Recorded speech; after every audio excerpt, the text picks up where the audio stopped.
এখন যাচ্ছি আমরা তিনদুই রাস্তায়। আর রাস্তাটা অনেক ভালো হয়ে গেছে আগের থেকে। আগে তো ইট বিছানো ছিল, এখন পাকা হয়েছে, কতটুকু হয়েছে জানি না।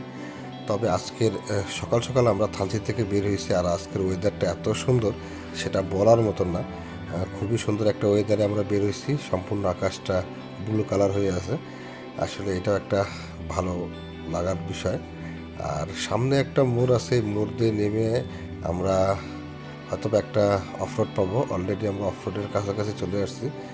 আপনারা দেখতেই পাচ্ছেন অফরোডের কি ভয়াবহতা, অনেক ভয়াবহ অবস্থার অফরোডের।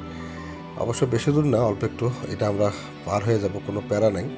সামনে একটু আরেকটু আছে অফরোড, ওটুকু আমরা পার হতে পারবো। আর বাকি পথ কী অবস্থা আমাদের সম্পূর্ণটাই অজানা।